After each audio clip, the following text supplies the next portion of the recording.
Tervist, mina Illar Kohviinäolt ja seekord ma tahaks juttu teha ajakirjast Kroonika, mille peatoimetaja on juba aastaid olnud Krista Lensin. Ja ma ütleks ka seda, et sellest saadik, kui Krista Lensin on Kroonika peatoimetaja olnud, ma ei ole Kroonikasse üldse vaadanudki, mis seal selle veergudel on, sellepärast et see on üks nii ebameeldiv inimene, see Krista Lensin. Ma olen talle saadud isegi Facebooki kaudu küsimuse, ta ei suvatse isegi su kirjale vastata, sõnaga, no kes sa oma arust oled, no kes sa oled teinud telesaadet juhtinud ja puha, aga millegagi selle hakkama saanud, isegi telesaadete juhtimisega hakkama saanud, ja nüüd see Mart Luik pani sind kunagi Kroonika peatoimetajaks, sõnaga, ja see Kroonika on ju täitsa mõttetu ajakiri praegust. Et oleks ikka võinud olla kunagi niimoodi, et Kroonika omaette ja ajakiri Nädal omaette, et Nädala peatoimet oli Einar Ellermaa, et oleks vähemalt olnud ka, tähendab, teleajakiri omal, nii nagu ta oli, et oleks ta tasemel ikkagi olnud, aga praegust on ju, Kroonika on ju pask, nii nagu Õhtulehtki, et pärast Õhtuleht ja Kroonika üheks panna. Ja mina soovitaks nüüd küll, et peale seda rumalat vahejuhtumit, mis siin on, et in memoriam, kus on nüüd nii-öelda elavate surnute hulka mõistetud siin hulk teatritegelasi, et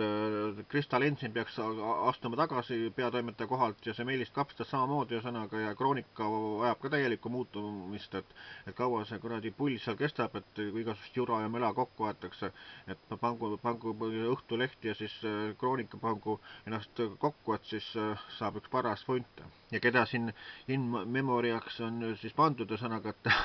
nii nagu oleks elavad surnud Taavi Teplenkov, Antero Elmer, Indrek Ojari, Mart Toome ja noh, siin on palju erinevaid nimesid, Voldemar Kuslap ja siis Hendrik Toompere ja nii edasi, nii et no kui tõesti Kroonika laseb siukse juhmuse läbi, sõna, kui on jutuks ikkagi Aarne Üksküla ärasaatmine, sõnaga, no siis oleks olnud siis Aarne Üksküla juures see in memoriam, aga miks pannakse siis